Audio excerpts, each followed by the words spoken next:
Hello everyone, I welcome you to DWP Daily Answer Writing Practice. So guys, काय करतो आपण या session मध्ये?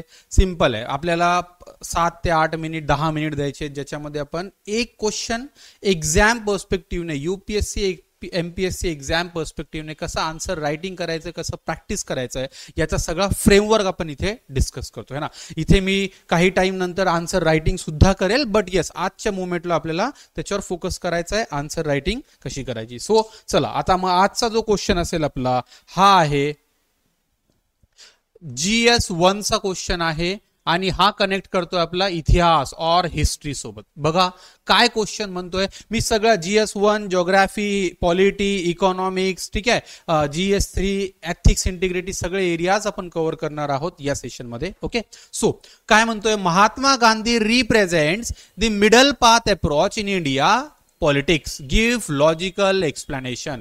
मग महात्मा गांधी भारताच्या राजकारणात मध्यम मार्गाचा दृष्टिकोन दर्शवतात, याचे तार्किक स्पष्टीकरण द्या. मध्यम मार्ग ही बुद्धिस्ट फिलॉसॉफी आहे, त्याच्या अकॉर्डिंग बुद्धाने म्हटलंय कोणताही एक्स्ट्रीम घेण्यापेक्षा मध्यम मार्ग, middle path is always better suited for.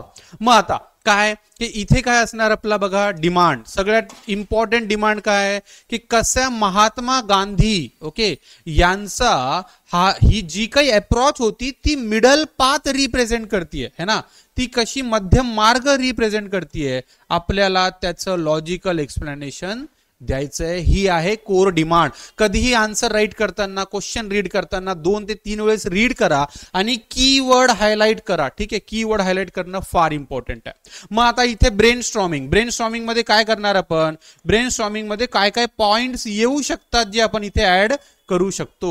मग महात्मा गांधीची अहिंसा ही फिलॉसॉफी, नॉन व्हायलन्स कशी मध्यम मार्ग रिप्रेझेंट करते. महात्मा गांधीची कशी विमेन एम्पॉवरमेंट किंवा women participation in civil disobedient movement, quit India movement कशी रिप्रेझेंट करते.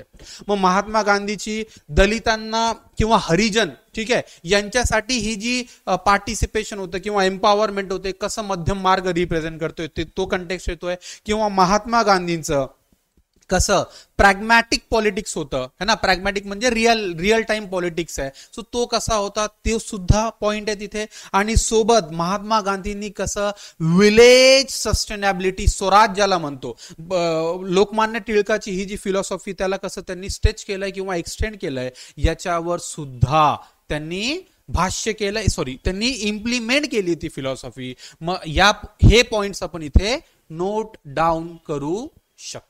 ओके, सो मग इंट्रोडक्शन मध्ये काय येणार गाईज, इंट्रोडक्शन की कसा महात्मा गांधीची है ना काय फिलॉसॉफी होती, महात्मा गांधी कोणत्या फिलॉसॉफीवर बिलीव्ह करत होते आणि मग ते कसे मिडल पाथला अप्रोच करतात. So Mahatma Gandhi the father of nation has though political personality, he has accepted the middle path that rather best suited for the contemporary India to achieve the freedom struggle.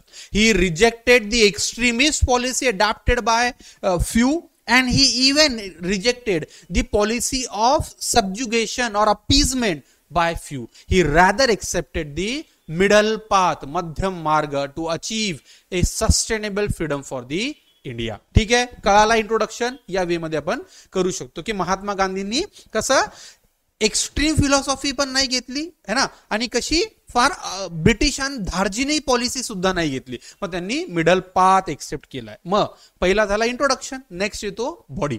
मग बॉडीमध्ये काय लिहिणार आपण बघा. मग आता त्यांच्या या सगळ्या ज्या काही पॉलिसीज होत्या त्या कशा मध्यम मार्ग रिप्रेझेंट करतात त्याला लिहायचंय. पहिला सत्याग्रह म्हणजे सत्याचा आग्रह. इथे आपण we are simply like looking for a more committed approach towards the truth है ना.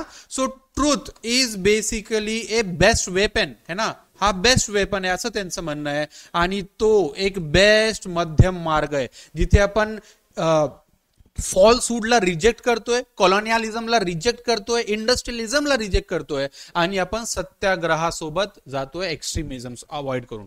नॉन व्हायलन्स, मग त्यांनी फार सपोर्ट पण नाही दिला एक्स्ट्रीमिस्ट पॉलिसीला, मग हा सुद्धा त्याचा मध्यम मार्ग आहे. सोशल इन्क्लुजन, मग सोशल इन्क्लुजन त्यांनी जसं इथे विमेन, मग विमेनसाठी त्यांनी काय केलं की असं नाही की पॅट्रियार्कल जो माइंडसेट आहे आपल्या सोसायटी ना, पितृसत्ताक, मग त्याला त्यांनी एक्सेस सपोर्ट नाही केला आणि सोबत एक्स्ट्रीम फेमिनिझम जो आहे त्याला सुद्धा त्यांनी सपोर्ट नाही केला. Rather he considered there should be a balance between male and female. Yes, so women and men मध्ये बॅलन्स असला पाहिजे असा गांधीजींचा ओपिनियन होता. तो सुद्धा मध्यम मार्ग रिप्रेझेंट करतोय. त्याच्यानंतर स्वराज, जिथे रुरल सेल्फ सफिशियन्सी म्हणणार आपण आहे ना, की जिथे आपले विलेजेस जे आहेत, आर्टिकल 44 कॉन्स्टिट्यूशन मध्ये पण हे रिफ्लेक्ट होतं. हे सुद्धा प्रिन्सिपल्स आहे जिथे आपले गाव जे आहेत ते स्ट्रॉंग झाले पाहिजे, सेल्फ सस्टेन झालं पाहिजे. हा झालाय स्वराजची पॉलिसी. ठीक आहे, हा सुद्धा मध्यम मार्ग आहे, बॅलन्स आहे की अर्बनायझेशन कडे पण नाही जायचं आणि ओव्हरऑल म्हणजे रुरल नेचर कडे पण नाही जायचं, पण सस्टेनेबल अप्रोच कडे जायचं आहे. प्रॅग्मॅटिक negotiation, Gandhiji was more प्रॅग्मॅटिक negotiator है ना, की म्हणजे प्रॅग्मॅटिक म्हणजे जो तार्किक आहे, राईट, की जिथे त्यांनी चौरी चौरा इन्सिडेंट नंतर मग नॉन कॉपरेशन मागे घेतली आहे. सिव्हिल डिसओबिडियंट मध्ये राऊंड कॉन्फरन्ससाठी, राऊंड टेबल कॉन्फरन्ससाठी निगोशिएशन केलंय.